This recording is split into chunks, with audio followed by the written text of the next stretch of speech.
साथियों, मैं हूं मनु और मेरे साथ है जेसी। आज हम पढ़ेंगे बाकेलाल कंकाल लोक में। और ये बाकेलाल का बहुत ही हास्य से परिपूर्ण, रहस्यपूर्ण एक कॉमिक्स है। आइए इसका मजा लेते हैं। बाकेलाल कंकाल लोक में चित्रांकन बेदी। बाकेलाल अपनी शरारतों से जिसने भगवान शंकर को भी क्रोधित कर दिया। भगवान शंकर के शाप के कारण वह जिस किसी का भी बुरा करने की सोचता उसका हो जाता था भला। लेकिन कंकर बाबा के शाप के कारण बाकेलाल और विक्रम सिंह 84 लाख योनियों को भुगतने के लिए विवश हो गए थे। बाकेलाल राक्षस लोक से एकाएक ही गायब होकर ये हम कहाँ आ पहुंचे हैं? पता नहीं कि राक्षस लोक से निकलकर हम कहाँ किस योनि में प्रवेश करेंगे। सहसा राजा विक्रम सिंह की निगाहें पड़ी वृक्षों पर लगे पके और रसीले फलों पर। बाकेलाल, पता नहीं अगली योनियों में हमें ऐसे पके रसीले फल खाने को मिले या ना मिले। इन्हें देखकर मेरे मुंह में पानी भर आया। फल देखकर तो मेरा भी जी ललचा उठा है महाराज। तब फिर देर कैसी? बाकेलाल, आओ फल खाएं। लेकिन यह क्या, दोनों के कदम आगे बढ़ाते ही वृक्ष भी हो गया उतना ही पीछे। दोनों पुनः आगे बढ़े, वृक्ष पुनः पीछे हटा। बाकेलाल, यह कैसा तिलिस्म है? महाराज, अब तो इन फलों को खाने की इच्छा और भी तीव्र हो उठी है मेरी, और मैं इन्हें खाकर ही रहूंगा। फिर तो दोनों वृक्ष के पीछे पीछे और वृक्ष दोनों के आगे आगे शीघ्र ही बस बाकेलाल, अब मुझसे एक भी कदम और आगे बढ़ने की हिम्मत नहीं बची है। ये सब इस मुच्छर के ही कारण हो रहा है। ना फलों पर इसकी गिद्ध दृष्टि पड़ती और ना इन्हें देखते मेरा मन इन्हें खाने को ललचाता। यह फल तुम्हारे लिए क्या? और फल वाले के हाथ की ओर निगाहें जाते ही, बाकेलाल, फल खाओगे? इस सिर कटा हुआ कंकाल। और फल वाली की ओर निगाहें जाते ही इस बार तो रोंगटे ही खड़े हो गए दोनों के। बिना सिर के भूत। भूत लोग है क्या ये? अब मैं इस मूंछ वाले और इस चोटी वाले को दिखाता हूँ एक जादू। बुरा हो कमबख्त, उस कंकड़ वाले बाबा का जहां कहां फंसा दिया मुझ भले मानुष को इस वनमानुष के साथ। लाओ भाई, जब फल नहीं खाना तो क्यों ना वापस कर दो। ही। इस बार तो विक्रम सिंह गिरते गिरते बचा। यह क्या, कटा हुआ सिर? महाराज, फेंक दीजिए इसे। ये मेरा सिर है भाई, थोड़ी देर पहले फल के रूप में पेड़ पे लटक रहा था। बाकेलाल के मुंह से भी निकल गई चीख। आई! ये देखो, ये रखा मैंने अपने सिर को अपने स्थान पर। इसे कहते हैं सिरकट। और मैं हूँ कंकाल लोक का चौकीदार। सिरकट? कंकाल लोक? तो क्या हम कंकाल लोक में हैं? संसार के सारे पापी केवल इसी लोक में आते हैं। ठीक उसी पल विक्रम सिंह की निगाहें पड़ी बाके के हाथों पर। प्रभु बाकेलाल, तुम्हारे हाथ? क्या हुआ मेरे हाथों को? मांस कहाँ गया मेरे हाथों का? महाराज, आपके हाथ? मेरे हाथ भी हो गए कंकाल जैसे। कंकाल लोक में आकर हमारे शरीर कंकालों में बदल गए हैं महाराज। ये क्या हो रहा है बाकेलाल? तभी गूंज उठा जंगल एक भयानक दहाड़ से। बाप रे, शेर, भागो! शेर! विक्रम सिंह की तलवार आ गई उसके हाथों में। हमने न जाने कितने ही शेरों के सिर काटकर अपने सैन्य कक्ष की दीवारों की शोभा बना रखे हैं। महाराज, ये शेर के सामने देखते ही राजा विक्रम सिंह के पसीने छूट गए। ये कैसा शेर है? कंकाल लोक में शेर ऐसे ही होते होंगे महाराज। ओह, यह तो वही है, मेरा पुराना दुश्मन विक्रम सिंह अब शेर भी है, कंकाल वाला है। विशालगढ़ के इंसानों का नम मांस और गर्म लहू इसी की तलवार ने छीना था मुझसे। ग्र आ जाया है ये मेरे पंजे में। ही। सुलुप, अब इनकी हड्डियां चबाऊंगा, सुलुप। बाकीलाल बचाओ। अपने सांसें मुझे मरवाएगा ये मुच्छर, धक्का देता हूँ कम वक्त को नहीं पीछे। बाकीलाल ने विक्रम को पीछे से धकेल दिया और खुद भी दूर जा पड़ा, जबकि दोनों पर छलांग लगा चुका शेर गिरा धम से नीचे। उफ, धम, उई, मर गया मैं। आ शेर को उठने का मौका नहीं मिला। यह क्या, निपट गए मुझसे सुंड सा। मुंह। बाप रे हाथी, अब गया तू बेटे शेर, हो गई तेरी शेरनी विधवा। मैं भी इसी राजा का हाथी था, नाम था मेरा हीरा, अपने पांव तले सैकड़ों को कुचला था मैंने। महाराज हाथी। उफ, अगर ये हाथी समय पर ना पहुंच जाता तो। अब तू भी नहीं बचने का। वो तो मैं तुझे देखते ही समझ गया था। और शेर मारा गया। कंकाल हाथी ने शेर को मार डाला है महाराज। पर हम बच गए। कड़ाक, मर गए, यह हाथी तो हमारी ओर ही आ रहा है। बाकीलाल, ये हमें भी अपने पैर पांव तले कुचल डालेगा। आवाजें आने का तो भागने का भागने का तो समय ही नहीं था। वाह, इस हाथी का ये अंदाज तो हमारे बिल्कुल हमारे स्वर्गवासी हाथी हीरा से मिलता जुलता है। मैं वही तो हूँ। ये तो सुन गए हमें प्रणाम कर रहा है महाराज। आज से मैं इसे हीरा कहकर पुकारूंगा। क्यों हीरा, तुम्हें हमारी मित्रता स्वीकार है ना? इसे स्वीकार है महाराज। क्रियांग। अभी हम अपनी पीठ पर बैठने का संकेत दे रहा है। वाह, क्रिया। दोनों उसकी पीठ पर सवार होकर चल पड़े। ये कंकाल लोग तो बड़ा विचित्र है बाकीलाल। हाँ महाराज, आपसे भी ज्यादा विचित्र है। ही। उन्हीं दिनों कंकाल लोग की दो बस्तियां कुकुर मुत्ता और क्याऊ मुत्ता में दुश्मनी छिड़ी हुई थी। मारो मारो, काट डालो सिर इन सबके। मारो। तेरा सिर महाराज आर्तनाथ को भेंट में दूंगा। खच्चाक, मारो मारो। कुकुर मुत्ता दल के लोग म्याऊ मुत्ता से अधिक शक्तिशाली थे और उनका प्रिय आहार था म्याऊ मुत्ता का ताजा दिमाग। चपर चपर चपर चपर। वाह, मजा आ गया दिमाग खाकर। कुकुर मुत्तों के आक्रमणों से घबराकर म्याऊ मुत्ते गए अपने गुरु लठ कपाल की शरण में। हमारी रक्षा करो गुरुवर। ओह, गुरु लठ कपाल ने की अपने इष्ट देव की आराधना। इष्ट देव प्रसन्न हुए और प्रकट हुए। वर मांगो पुत्र। म्याऊ मुत्तों की रक्षा कीजिए भगवान। इन्हें कुकुर मुत्तों से बचाइए। म्याऊ मुत्तों के स्वादिष्ट व तेज दिमाग को खाने के लिए ही कुकुर मुत्ते रात्रि में घात लगाकर उन पर आक्रमण करते हैं। आज से म्याऊ मुत्ते रात्रि को अपना सिर उतारकर फलों के रूप में पेड़ पर टांग सकेंगे और जब चाहे उन्हें उतारकर वापस भी लगा सकेंगे। इस प्रकार बिना सिर के म्याऊ मुत्ते को कुकुर मुत्ते हानि नहीं पहुंचा सकेंगे। हाँ, दिन में उन्हें अपनी रक्षा स्वयं करनी होगी। इतना कहने के साथ ही ईश देव वहां से अंदर ध्यान हो गए। इस प्रकार म्याऊ मुत्ता दल के लोग कुकुर मुत्तों से अपनी रक्षा करने में सक्षम हो गए थे।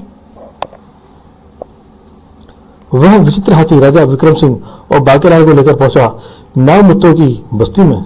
बाकीलाल, ये हाथी हमें कहाँ ले आया है? राजा मेघनाथ ने भी देखा वह दृश्य। ये कंकाल किन लोगों को लेकर आ रहा है यहाँ? महाराज, ये दोनों तो वही हैं। इनसे भयभीत होने की कोई जरूरत नहीं है महाराज। शायद अपनी बस्ती की राह भूलकर यहाँ आ पहुंचे हैं। ओह सिरकट, इस कमबख्त के कारण मेरी टांगे अभी तक दर्द कर रही हैं। तब तक कंकालू उर्फ हीरा नीचे बैठ चुका था। बाकीलाल, ये तो मित्र लगते हैं, इन्हें अपना परिचय दे देना चाहिए। तब तक राजा मेघनाथ आगे बढ़ के बोला, कंकालू तुम्हें यहाँ लेकर आया है, इसका मतलब कि तुम हमारे शुभ चिंतक हो। मैं इस बस्ती म्याऊ मुत्ते का राजा मेघनाथ हूँ। तब तक राजा विक्रम ने भी अपने और बाकीलाल का परिचय दिया। सहसा बाकीलाल को कुछ याद आया और वह बोला, महाराज, मैं अभी तक एक रहस्य नहीं समझ सका कि हमारे आगे बढ़ते ही फलों का वृक्ष हमसे दूर भाग रहा था। ओह हाँ, अगर ऐसा ना होता तुम वो फल तोड़कर खा लेते और ना जाने हम में से वो किसका सिर होता। मेघनाथ ने उन्हें सारी कथा कह सुनाई। फिर बोला, कल से देव पूजा आरंभ होगी, जिसके बाद हम 4 साल से सो रहे अपने भाई सिंहनाथ को जगाएंगे। वाह, मैं भी देखूंगा कि सिंहनाथ को कैसे जगाते हैं। कमाल का होगा ये सिंहनाथ भी। राजा मेघनाथ ने आदेश दिया, सिरकट, इन दोनों के आतिथ्य सत्कार में कोई कमी न आने पाए। जो आज्ञा महाराज। मेघनाथ के जाते ही बस्ती के बहुत से म्याऊ मुत्तों ने दोनों को चारों ओर से घेर लिया। वाह, ऐसी मूछें तो एक भी म्याऊ मुत्ते की नहीं है। उफ, मेरी मूछे। और जरा इसकी तो देखो मेरी तो हंसी नहीं रुक रही इसकी मूछें देखकर। सोते में चूहे कुतर गए होंगे बाकेलाल जी की मूछों के बाल। ही। और बस बाकेलाल की शैतान खोपड़ी क्रोध से कांप उठी। अगर अपनी इस बेइज्जती के बदले न लिया तो बाकेलाल मेरा नाम नहीं। और फिर ये शीतल पे आपकी सारी थकान पल में दूर कर देंगे प्यारे अतिथिगण। शीतल पे? वाह, प्यास तो मुझे भी लग रही है। दोनों ने एक ही गिलास उठाकर होठों से लगा लिया। बड़ा अजीब सा स्वाद है इसका। वाह, आनंद आ गया। क्यों नहीं आएगा, कंकाल लोक के सबसे स्वादिष्ट व हुष्ट-पुष्ट चूहों का अर्घ था। चूहों का अर्घ? अगले ही पल दोनों के पेट में पहुंच चुका था सारा पहुंच चुका अर्घ बाहर आ गया। क्या बू, ये क्या पिला दिया कमबख्तों ने। बू, बाकेला से दुश्मनी बहुत महंगी पड़ेगी इन्हें। फिर आरंभ हुई देव पूजा। मेरे पेट में तो अभी तक गुड़गुड़ा रहे हैं चूहों का अर्घ। देव पूजा के बाद म्याऊ मुत्ता दल राजा मेघनाथ के नेतृत्व में चल पड़ा उस घाटी की ओर। पा पा पा, ढम ढम ढम, ढम ढम ढम ढम, पा पा पा। मेरे भाई सिंहनाथ को जगाने के लिए भोंपू व नगाड़े बजाओ। पिछले 4 वर्ष से सो रहा है, क्योंकि बाकेलाल से इसका पाला नहीं पड़ा अभी। अगर मैं झाड़ू की एक सीख इसकी नाक में डाल दूं तो इसके बाप भी नरक में पड़ा उठ जाएगा। और मुझे क्या पड़ी हुई है। नगाड़ों से झंझना उठे बाकेलाल और विक्रम सिंह के कान। उफ, मेरे तो कान के पर्दे फट जाएंगे। ढम ढम ढमाडम ढम पा पा पा पा पा। ही, मुझे तो इसकी मूंछें देखकर ही मजा आ रहा है। नगाड़ों और भभू का असर न होते देख मेघनाथ ने आदेश दिया, कंकालों को चढ़ाओ भैया के सीने पर। कंकालों ने अपने पांव सिंहनाथ के सीने पर रख दिया। मुझे ऐसा लग रहा है जैसे किसी चट्टान पर पड़ा है मेरा पांव। ये तो अभी भी सो रहा है, इसे निकट से देखता हूँ। अरे विक्रम सिंह जी, मेरे भाई के नाक के निकट मत जाना। लेकिन तब तक तो हो चुकी थी देर। ओह, यह क्या, मैं उड़ कैसे रहा हूँ? बाकेलाल बचाओ। उफ, भैया की सांस के साथ उड़ गया ये तो। सिंहनाथ की सांस से उड़ा विक्रम सिंह टकराया बाकेलाल से। शू, तड़ाक। उफ, मार डाला इस मुच्छर ने मुझे भी। सिंहनाथ को जगाने के प्रयास में सुबह से हो गई शाम। वापस चलो, कल प्रातः मेरे भाई को जगाने के लिए हम पुनः यहाँ आएंगे। न जाने अभी कब तक रहना होगा इस कंकाल लोक में। क्या? कंकाल लोक के उस भयानक वन की कुकुरमुत्ता बस्ती में। महाराज की जय हो। आओ शकभूरी, क्या समाचार लाए हो?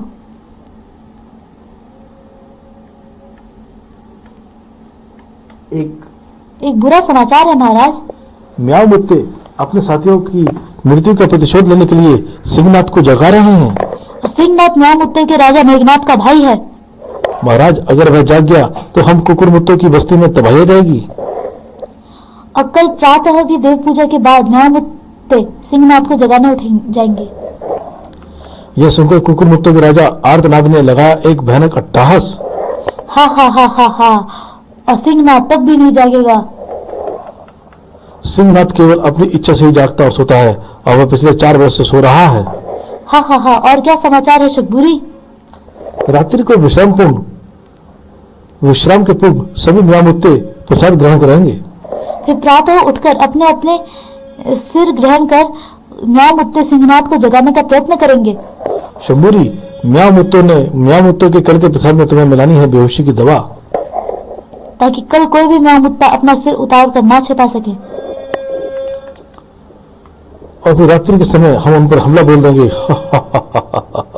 कल रात जश्न मनेगा कुकुर मुत्तों की बस्ती में, और सबको खाने का मिलेगा म्याऊ मुत्तों का दिमाग। बस्ती पहुंचने के बाद बाकेलाल, विक्रम सिंह, आप भी इष्ट देव का प्रसाद ग्रहण करेंगे। प्रसाद? कुछ ही दूर खड़ा प्रसाद बरता देख रहा था शंभूरी। ही बन गया मेरा काम। तो शंभूरी अब जल्दी ही चलकर तो महाराज को ये खुशखबरी दे दे। उधर विक्रम सिंह ने प्रसाद हाथ में लिए खड़े बाकेलाल की ओर देखा। क्या बात है बाकेलाल, में प्रसाद नहीं खा रहे हो? महाराज, पहले शीतल पेय के धोखे में हम चूहों का अर्क पी गए थे। प्रसाद के रूप में मुझे तो ये चूहों का ही हलवा लग रहा है। ची ची ची ची। अचानक उछल पड़े दोनों। अरे इन्हें क्या हुआ? अभी तो इन्होंने अपने सिर उतारकर फलों के रूप में पेड़ों पर भी नहीं टांगे थे। ये तो बेबंदी के लोटे की तरह लुढ़क गए महाराज। बाकेलाल, इस प्रसाद में अवश्य ही बेहोशी की दवा मिली है। ओह, इसमें से तीव्र गंध आ रही है। और बस बाकेलाल की शैतानी खोपड़ी पर शैतानी सवार हो गई। वो माया पापड़ वाले को अब आया है उस पहाड़ तले। ही। बेटा बाकेलाल, अब इनसे अपनी बेइज्जती का बदला लेने का वक्त आ गया है। मियाओ बिल्ले, कम वक्त बाकेलाल को पिलाने चले थे चूहों का अर्क। अब बाकेलाल निकालेगा तुम्हारी खोपड़ियों का अर्क और पिलाएगा उस कुंभकर्ण के भतीजे सिंहनाथ को। महाराज, मैं अभी आया। अरे बाकेलाल, अकेले अकेले कहाँ जा रहे हो? हमें भी साथ ले लो जहाँ जा रहे हो। बुहू बुहू। बाकेलाल शीघ्र ही लौटा। यह क्या ले आए हो बाकेलाल? इसे बोरा कहते हैं महाराज, और ये हमारा प्यारा हीरा है। बाके पहुंचा मूर्छित पड़े एक म्याऊं मुत्ते के निकट। बाकेलाल की मूछें देखकर इसकी तो हंसी ही नहीं रुक रही थी। अब पता चलेगा। बाकेलाल ने उसकी गर्दन मोड़ी ही थी कि कड़ाक आ गई इसकी खोपड़ी मेरे हाथ में। और ये गई इसकी खोपड़ी मेरे बोरे में। ये बाकेलाल क्या कर रहा है? जरूर इस बात में कोई भेद है। बाकेलाल मूर्छित पड़े म्याऊं मुत्तों की खोपड़ियां धड़ों से अलग कर बोरे में भरता चला गया। इनके लिए मैं ले जाकर दे दूंगा कुकुर मुत्तों को, और वो मुझसे प्रसन्न भी हो जाएंगे। अब बाकेलाल इनको सिर ले आ रहा है म्याऊं मुत्तों के। आखिर विक्रम के सब्र का बांध टूट गया। बाकेलाल, आखिर तुम मुझे बताते क्यों नहीं कि तुम ये सब क्या कर रहे हो? महाराज, कुछ बताने का समय नहीं है। इनके सिर धड़ से अलग करने में मेरी मदद कीजिए। ओह! विक्रम सिंह ने उस वक्त कुछ भी पूछना उचित ना समझा। बाकेलाल अगर ऐसा कर रहा है तो उसमें भी कोई ना कोई रहस्य अवश्य है। फिलहाल मुझे वही करना चाहिए जैसे बाकी कहता है, कड़ाक। शीघ्र ही बोरा लबालब म्याऊं मुत्तों के सिरों से भर गया। जल्दी कीजिए महाराज, इस बोरे को उठाकर हीरा की पीठ पर लादना है। ये दोनों कर क्या रहे हैं? बाकी और विक्रम सिंह दोनों बोरे सहित हीरा की पीठ पर सवार हो गए। अगर विक्रम सिंह ने ज्यादा छू चपड़ की तो इसकी भी खोपड़ी तोड़कर फेंक दूंगा सिंहनाथ घाटी में। उधर आदिनाथ अपनी सेना के साथ, शंभूरी, बहुत बढ़िया समाचार लाया है रे तू। कुछ करो म्याऊं मुत्तों की बस्ती की, कुछ करो म्याऊं मुत्तों की बस्ती की। और हा। और फिर वह रही म्याऊं मुत्तों की बस्ती। यहाँ से चारों दिशाओं में फैलकर आक्रमण कर दो। आक्रमण! बस्ती को चारों ओर से घेर लिया था। शीघ्र ही तोड़ डालो इनकी खोपड़ियां। हा। आज खाएंगे म्याऊं मुत्तों का दिमाग। लेकिन बस्ती में प्रवेश करते ही, यह क्या? ये सब तो बिना खोपड़ियों के पड़े हैं। क्योंकि बे शंभूरी, क्यों बे शंभूरी, तू तो कहते थे इन सबको बेहोशी की दवा मिला, प्रसाद खाकर बेसुध पड़े हैं ये लोग। मैं सच कह रहा हूँ महाराज, प्रसाद मेरे सामने ही खाया था। बू। महाराज, इन सब में वे दो अतिथि कहीं दिखाई नहीं पड़ रहे जिनका नाम बाकेलाल और विक्रम सिंह था। बाकेलाल और विक्रम सिंह? महाराज, मुझे तो लगता है कि वो दोनों हमारी योजना समझ गए होंगे और इन सबकी खोपड़ियां लेकर कहीं भाग गए या छिप गए हैं। ओह! तब फिर यहाँ खड़े खड़े मेरा मुंह क्या देख रहे हो कमबख्तो? जाओ उनकी तलाश करो और उनका टेटुआ पकड़कर मेरे सामने उपस्थित करो। मैं स्वयं भी तुम्हारे साथ चलता हूँ। सबसे पहले मैं उन्हीं दोनों बाकेलाल और विक्रम सिंह का ही भेजा खाऊंगा। उधर बाकेलाल और विक्रम सिंह कंकालू पर सवार होकर जैसे ही पहुंचे सिंहनाथ घाटी के निकट। ये तो सिंहनाथ घाटी है। बाकेलाल यहाँ क्या करने आया है? बस कुकुरमुत्तों की बस्ती के निकट ही है। चलते चलते सहसा कंगालू को रोका बाकेलाल ने। क्यों ना लगे हाथ, इस सिंहनाथ की खोपड़ी भी उतार लाऊं। अरे रे, ये क्या? अब खोपड़ी से भरा बोरा सीधे गिरा सिंहनाथ पर। सिंहनाथ भयंकर गर्जना करता हुआ उठ खड़ा हुआ। कौन है वे? वो दुष्ट जिसने जगाया है मुझे नींद से। और फिर अचानक बुरी तरह से चौंक पड़ा वो। मेरे भाई मेघनाथ का कटा हुआ सिर। और ये सभी सिर तो म्याऊं मुत्तों के हैं। अब की सिंहनाथ ने निगाहें ऊंची। ये दोनों कौन है? ओह, कंकालू भी खड़ा है। ये देख बाकेलाल के होश हो गए गुम। बाप रे, ये तो जाग गया। अब ये मेरी खोपड़ी का अर्थ निकाले बिना नहीं मानेगा। बाकेलाल ने सिंहनाथ को जगा दिया। भाई वाह। ठीक तभी एक तरफ से उभरा तीव्र शोर। वे रहे दोनों बाकेलाल और विक्रम सिंह। पकड़ो, बचकर जाने ना पाए। हीरा ने चिंगार भरी। कंकालू किसी संकट का संकेत दे रहा है। ओह! उधर विक्रम सिंह भय से चिल्ला पड़े। बाकेलाल, ये तो हमारी ही ओर आ रहे हैं, अब क्या होगा? अब इधर से कुकुरमुत्ते और उधर से सिंहनाथ हमारे अर्थ निकाल बचे कुचे मलीदे का पापड़ बनाएंगे।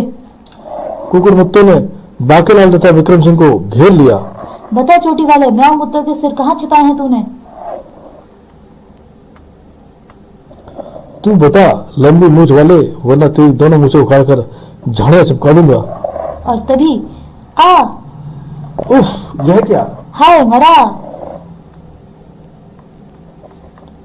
सिंहनाथ के जीवित रहते मेरे भाई और म्याऊं मुत्तों का दिमाग खाएगा तू? और खटमल! सिंहनाथ को देखते हुए कुकुरमुत्तों में भय फैल गया। सिंहनाथ जाग गया, सिंहनाथ जाग गया। उफ! भागो! भागकर कहाँ जाओगे खटमलो? तुम भाग गए तो फिर मेरी भूख कौन मिटाएगा? 4 बरस की भूख का पूरा इंतजाम है रे यहाँ तो। हा हा हा। नहीं, बचाओ! आज तो बिना कुल्ला किए खाने का नियम भी तोड़ना पड़ रहा है मुझे। कचर कचर गया शंबूरी तू तो। कंकालू सिर्फ हीरा भी पीछे नहीं था, जबकि बाकी और विक्रम उसी पर सवार हो चुके थे। शाबाश हीरा। हीरा की टक्कर तो खा लो, दिमाग बाद में लगाना। तलाक! शीघ्र ही सिंहनाथ आर्तनाद की पूरी सेना हजम कर गया। डकार! डकार! हाजमे के लिए अब तुझे खाऊंगा और तेरा सिर अपने भाई मेघनाथ को दूंगा तोहफे में। ही। नहीं! सिंहनाथ ने एक ही झटके में तोड़ डाली आर्तनाद की गर्दन। फिर तुम दोनों कौन हो जिन्होंने मेरे भाई मेघनाथ और पूरी बस्ती की रक्षा की? और बेचारा बाकेलाल, बेटा बाकेलाल, सारी चाय उल्टी पड़ गई है। अब बचा अपनी गर्दन, वरना ये तुझे भी बिना चूरन के ही हजम कर जाएगा। सोच विचार करने के बाद बाके बोला, वह सब मैं अपने भाई मेघनाथ के सामने ही बताऊंगा सिंहनाथ जी। पहले उन्हें पुनः जीवित कर लिया जाए। ओह, ठीक है। फिर सिंहनाथ ने सारे सिरों को इकट्ठा करके बस्ती बचाया। और मेरे भाई मेघनाथ, मेरे भाई सिंहनाथ, तुम जाग गए। ओह, तुम्हारे सिर सही सलामत है। फिर मगर हम तो प्रसाद ग्रहण करते ही एकाएक मूर्छित हो गए थे। ये सारी करामात इस बाकेलाल और विक्रम सिंह की है। अगर समय रहते ही मुझे ना जगा देते तो आज तुम सब लोग कुकुरमुत्तों का शिकार हो जाते। क्या? मेरा नहीं महाराज, ये करामात तो केवल बाकेलाल की है। मैंने तो केवल इसकी मदद की है। तब बस महाराज, जैसे ही आप सब लोग मूर्छित हुए, आप सबकी रक्षा करने के लिए मैंने सभी म्यामुत्तों के सिर अलग कर सिंहनाथ घाटी में रख दिए, क्योंकि कुकुरमुत्ते सिंहनाथ घाटी में जाने का साहस तो कर नहीं पाते। वाह बाकेलाल, अगर तुम ना होती तो आज हमारा संपूर्ण अस्तित्व ही समाप्त हो गया होता। अच्छा भैया, भरपेट भोजन के बाद अब मुझे फिर से गहरी नींद आ रही है। मैं चला सिंहनाथ घाटी सोने को। बोलो सिंहनाथ की जय, विक्रम सिंह की जय। तू मेरा प्यारा ऐसे ही तो नहीं है बाकेलाल। बोलो बाकेलाल की जय। ठीक तभी दोनों हो गए गायब। अरे गायब हो गए दोनों तो मैंने तो उनके लिए चूहों का अर्क मंगवाया था। क्या? और पाठकों, अब तो ये सिलसिला चलता ही रहेगा आपके प्रिय पात्र बाकेलाल और विक्रम सिंह के साथ। देखें अगली बार आपको हंसाने गुदगुदाने कहाँ मिलते हैं दोनों। समाप्त।